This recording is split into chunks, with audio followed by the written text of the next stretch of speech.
Pemirsa, selamat berjumpa di channel Belajar dan Berbagi.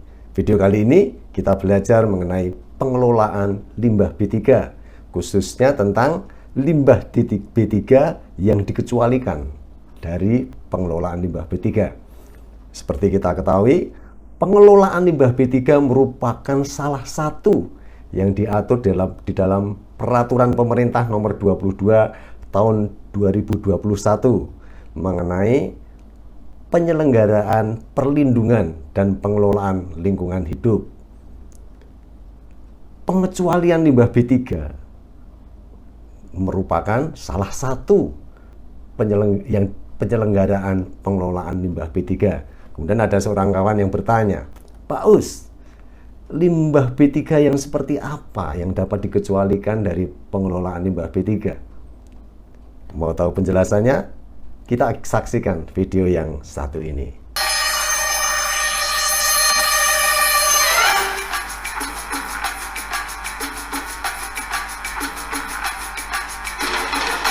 Pemirsa, sebagai referensi saya menggunakan acuan Peraturan Pemerintah Nomor 22 Tahun 2021 mengenai penyelenggaraan perlindungan dan pengelolaan lingkungan hidup.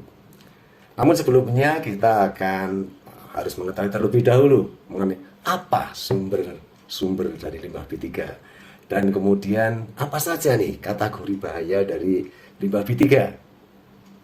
Jadi setiap orang yang menghasilkan limbah wajib yang pertama-tama adalah menetapkan pengelolaan limbah yang dihasilkan, yaitu apakah dia itu limbah B3 atau limbah non B3. Jadi kalau sudah kita tetapkan, cara pengelolaannya pun juga ada dua macam, yaitu pengelolaan limbah B3 dan pengelolaan limbah non B3. Pengelolaan limbah non B3, jadi limbah non B3 ini merupakan suatu sisa hasil usaha atau kegiatan yang tidak menunjukkan karakteristik limbah B3. Apa saja karakteristik limbah B3? 1. Mudah meledak. 2. Mudah menyala. 3. Reaktif. 4. Infeksius. 5. Korosif. Dan 6. Beracun. Itulah karakteristik limbah B3. Jadi kalau kita pengelolaan limbah non B3, ya berarti limbah-limbahnya tidak mempunyai karakteristik sebagai limbah B3 seperti itu. Ada dua jenis limbah non B3, yaitu limbah non B3 terdaftar dan limbah non B3 khusus. Apa maksudnya? Limbah non B3 terdaftar, yaitu limbah non B3 yang merupakan limbah yang sudah tidak memiliki karakteristik B3. Dan ini tercantum di dalam lampiran 14 Peraturan Pemerintah Nomor 22 Tahun 2021. Kemudian yang kedua adalah limbah non B3 khusus. Limbah non B3 khusus merupakan limbah yang sebelumnya adalah limbah B3 dari sumber spesifik umum maupun dari sumber spesifik khusus, di mana limbah B3 tersebut sudah melalui prosedur pengecualian. Ini yang akan nanti kita bahas, bagaimana prosedur pengecualiannya. Baik, kita sekarang belajar mengenai sumber-sumber limbah B3. Jadi berdasarkan sumbernya, limbah B3 dikelompokkan menjadi 3 sumber, yaitu ada limbah B3 dari sumber tidak spesifik, ada sumber limbah B3 spesifik, dan juga ada sumber dari B3 kadaluarsa. Yang pertama dulu, limbah B3 dari sumber spesifik. Jadi limbah B3 dari sumber tidak spesifik dulu. Jadi limbah B3 dari sumber tidak spesifik merupakan limbah B3 yang pada umumnya bukan berasal dari proses utamanya, tetapi berasal dari kegiatan pendukung. Misalnya waktu pemeliharaan alat, pencucian, pencegahan korosi, kemudian ada inhibitor korosi, melarutkan kerak, dan sebagainya. Itu adalah limbah-limbah sumber tidak spesifik. Sebagai contohnya apa? Misalnya zat pencemar dari pelarut. Contohnya adalah klorobenzen, trikloroetan, aseton, etil asetat. Kemudian dari asam atau basa. Contohnya asam nitrat, kalium hidroksida, atau limbah-limbah B3 yang tidak spesifik lainnya. Misalnya apa tuh? Misalnya limbah-limbah yang mengandung PCB, mengandung DDT, aki bekas. Kemudian yang kedua yaitu limbah B3 dari sumber spesifik. Limbah B3 dari sumber spesifik merupakan limbah B3 sisa proses suatu industri atau kegiatan yang secara spesifik dapat ditentukan.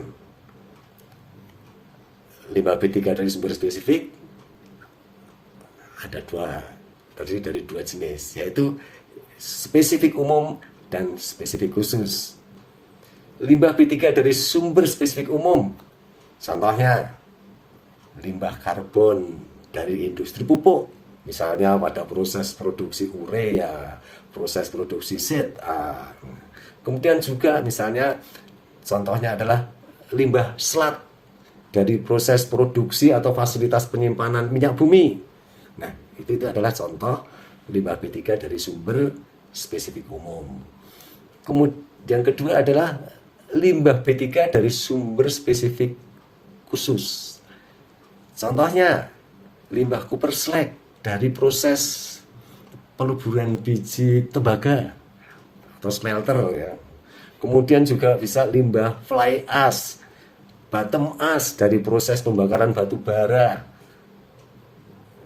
pada fasilitas boiler. Kemudian sumber limbah B3 yang ketiga yaitu limbah B3 dari bahan atau B3 kadaluarsa. Bisa juga B3 yang tumpah, B3 yang tidak memenuhi spesifikasi produk sehingga harus dibuang sebagai limbah B3. Kemudian juga bisa kemasan bekas B3. Ya, itu tadi adalah sumber-sumber limbah B3. Kemudian yang berikutnya adalah kita harus mengetahui juga tentang kategori bahaya limbah B3. Ya.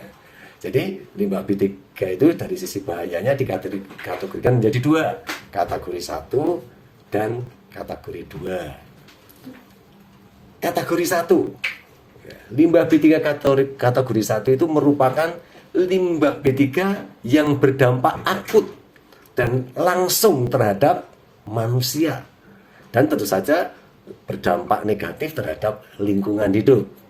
Contohnya, yaitu yang kategori 1 ya, dari sumber tidak spesifik, misalnya zat pencemar klorobenzen, aseton, etil asetat, asam nitrat, kalium hidroksida, aki bekas, limbah yang mengandung POP dan UPOP seperti PCB, DDT dan sebagainya. Itu tadi adalah limbah B3 kategori 1 dari sumber tidak spesifik.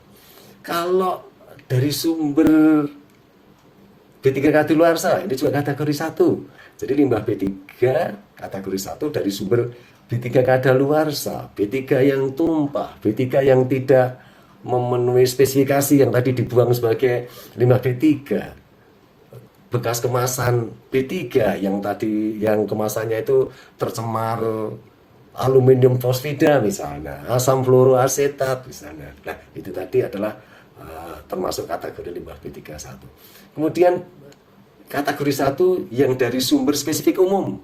Nah, apa saja? Contohnya, misalnya limbah selat ipal, debu tumpahan dari proses pengolahan bahan aktif pestisida menjadi bahan yang siap pakai, misalnya insektisida, fungisida, rodentisida, nematisida, mulusida, akarisida dan sebagainya.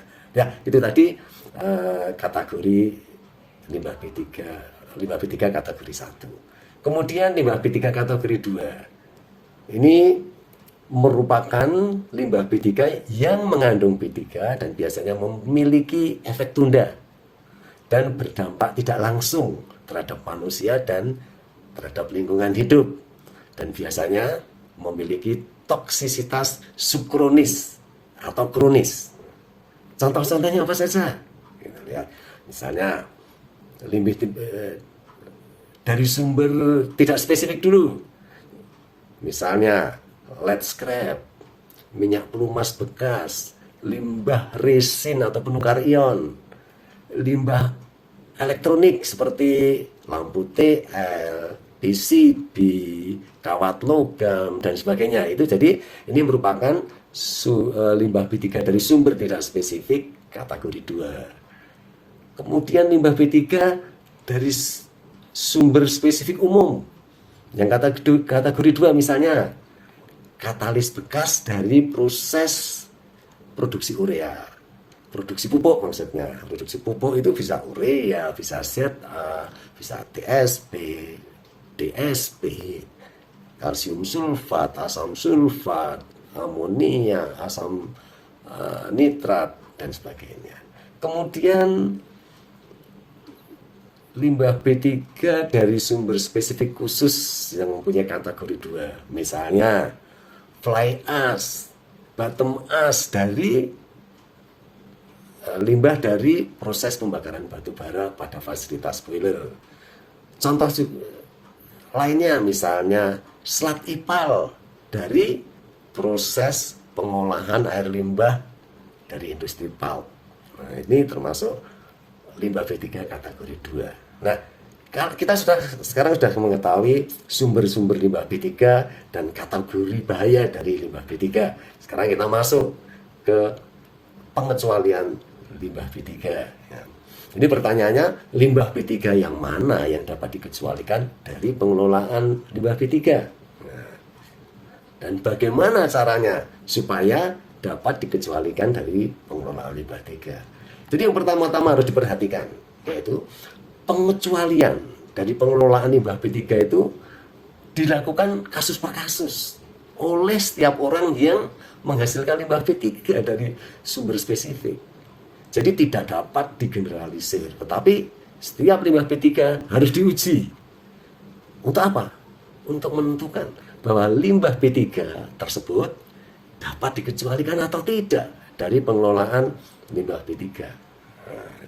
Jadi untuk dapat dikecualikan dari pengelolaan limbah B3, maka setiap orang yang menghasilkan limbah B3 dari sumber spesifik wajib melaksanakan uji karakteristik limbah B3. Uji karakteristik limbah B3 itu dilakukan berturutan. Ada 6 tahap untuk uji karakteristik limbah B3. Apa saja? Kita lihat. Yang pertama, karakteristik mudah meledak. Jadi uji karakteristik mudah meledak. Uji karakteristik mudah menyala, reaktif, infeksius, korosif, sesuai dengan parameter uji yang tercantum di dalam lampiran 10 dari peraturan pemerintah nomor 22 tahun 2021. Itu tes yang pertama. Kemudian pengujian yang kedua, ini karakteristik beracun. Nah, jadi pengujian karakteristik beracun melalui uji toksikologi LD50 atau yang terkenal lethal dose 50, LD50. Nah, untuk apa? Untuk menentukan limbah B3 dari sumber spesifik yang diuji tersebut memiliki nilai LD50 lebih kecil atau sama dengan 50 mg per kilogram berat badan hewan uji. Nah, ini biasanya hewan uji diberi limbah B3 tadi, kemudian diamati mana yang mati. Jadi kalau dia yang mati lebih dari 50%, itulah LD50-nya, lethal dose-nya. Nah, ini biasanya kalau yang kelompok di sini ini dikategorikan sebagai limbah B3 kategori 1. Nah, setelah itu kita pengujian yang ketiga, yaitu masih pengujian karakteristik beracun melalui LD50 tadi, LD50. Dalam hal ini yang membedakan apa? Yaitu diuji dengan menggunakan dosis lebih besar dari 50 mg per kilogram berat badan hewan uji sampai dengan 5.000 mg per kilogram berat badan hewan uji. Jadi ini juga sama, diamati, kemudian dihitung berapa hewan yang mati, dan kalau lebih dari 50% itulah lethal dose-nya. Jadi ini umumnya yang ada di sini ini dikelompokkan atau dikategorikan menjadi limbah B3 kategori 2. Berikutnya, yang keempat, yaitu uji karakteristik beracun juga sama dengan melalui LD50. Bedanya adalah dosisnya. Jadi dosisnya di sini menggunakan dosis lebih besar dari 5.000 mg per kilogram berat badan hewan uji. Dan ini sama, ini nanti diamati berapa banyak yang mati. Kalau lebih dari 50% yang mati, di situ itulah dosisnya, lethal dose dari limbah B3 tadi. Selanjutnya, yang kelima, uji karakteristik beracun lagi, tetapi melalui TCLP, yaitu Toxicity Characteristic Leaching Procedure. Untuk apa? Ini untuk menentukan bahwa limbah B3 dari spesifik yang diuji itu memiliki konsentrasi zat pencemar lebih kecil atau sama dengan konsentrasi zat pencemar yang ada pada kolom TCLPB. Nah ini apa nih? Kolom TCLPB ini ada di dalam lampiran 11 dari Peraturan Pemerintah Nomor 22 tahun 2021. Jadi di sana itu ada kolom B, kolom A. Contohnya aja sebagai gambaran. Jadi sebagai contohnya misalnya zat pencemarnya arsen. Ya. Jadi di sana dengan ketentuannya apa nih? Di kolom TCLPA di sana 3 mg per liter. Kemudian di TCLPB itu 0,5 mg per liter. Jadi arsen tadi kan ditetapkan harus memiliki konsentrasi zat pencemar lebih kecil atau sama dengan TCLPB, yang artinya apa? Harus konsentrasinya di bawah 0,5 mg per liter. Kalau contohnya tadi arsen tadi ya. Setelah itu dilakukan pengujian selanjutnya, yaitu masih uji karakteristik beracun. Tapi ini melalui uji toksikologi subkronis. Ini dapat dilihat caranya bagaimana, bisa dilihat di lampiran 10 dari Peraturan Pemerintah Nomor 22 tahun 2021.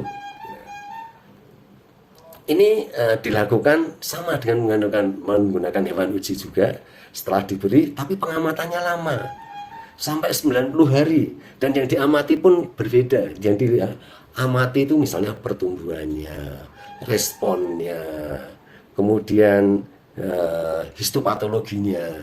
Jadi untuk diamati, jadi untuk melihat bahwa dia itu mempunyai sifat beracun yang subkronis atau tidak. Itu tadi, itu ada 6 tahapan untuk melakukan uji karakteristik limbah B3. Dan yang harus diperhatikan, waktu melakukan uji karakteristik limbah B3 ini wajib menggunakan laboratorium yang terakreditasi untuk masing-masing uji. Jadi kalau ada macam-macam uji tadi, masing-masing harus terakreditasi. Kalau nggak ada lab yang terakreditasi bagaimana? Bisa menggunakan laboratorium yang sudah menerapkan prosedur yang telah memenuhi SNI, Standar Nasional Indonesia, mengenai apa? SNI mengenai tata cara berlaboratorium yang baik. Ya, itu tadi ya, itu adalah tahapan uji karakteristik limbah B3 yang wajib dilakukan. Ya. Setelah kita melakukan uji karakteristik limbah B3, apalagi yang harus kita lakukan? Ya. Hasil uji tadi, hasil karakteristik limbah B3 tadi perlu disampaikan kepada menteri. Ya. Dan waktu menyampaikan hasil itu tadi harus dilengkapi dengan permohonan pengecualian limbah B3 dari sumber spesifik secara tertulis. Ya, secara tertulis. Apa saja yang harus ada di sana? Satu, harus tertera nih identifikasi pemohonnya. Kemudian identitas limbah B3 dari sumber spesifik yang dihasilkan. Kemudian bahan baku atau bahan penolong yang digunakan dalam proses produksi yang menghasilkan limbah spesifik, limbah B3 dari sumber spesifik tersebut. Kemudian proses produksi yang menghasilkan limbah B3 dari sumber spesifik tersebut. Jadi itulah informasi, minimum informasi yang tercantum di dalam permohonan pengecualian limbah B3. Dan nanti menteri setelah menerima permohonan pengecualian tadi akan menugaskan tim ahli limbah B3. Untuk apa? Untuk mengevaluasi terhadap hasil uji karakteristik limbah B3. Tim ahli limbah B3 itu dibentuk oleh menteri. Ini terdiri dari 1 ketua, 2 sekretaris, dan anggota. Susunan tim ahli limbah B3 ini paling sedikit harus terdiri dari pakar-pakar nih. Pakar toksikologi, pakar kesehatan manusia, pakar proses industri, pakar kimia, pakar biologi, dan pakar-pakar lain yang ditentukan oleh menteri. Jadi setelah melakukan evaluasi, tim ahli limbah B3 tadi menyampaikan rekomendasi hasil evaluasinya kepada menteri.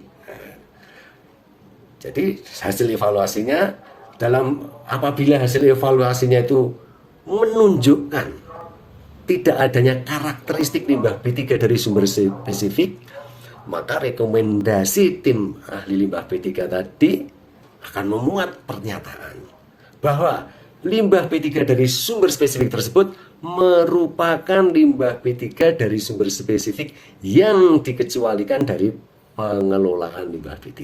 Itu option yang pertama. Option yang kedua, dalam hal hasil evaluasi menunjukkan adanya karakteristik limbah B3 dari sumber spesifik, maka rekomendasi tim ahli limbah B3 akan memuat pernyataan bahwa limbah B3 dari sumber spesifik tersebut tetap merupakan limbah B3 dari sumber spesifik. Itu tadi. Jadi bagaimana langkah-langkahnya untuk bisa mendapatkan pengecualian. Selanjutnya masih belum selesai. Dari hasil rekomendasi para ahli tim limbah B3 tadi, menteri akan menetapkan pengecualian dari pengelolaan limbah B3 terhadap limbah B3 dari sumber spesifik tersebut. Atau yang kedua, limbah B3 dari sumber spesifik tersebut tidak dikecualikan dari pengelolaan limbah B3. Demikian ketentuan dan tata cara agar limbah B3 dari sumber spesifik dapat dikecualikan dari pengelolaan limbah B3. Semoga bermanfaat. Kita jumpa lagi di video yang selanjutnya.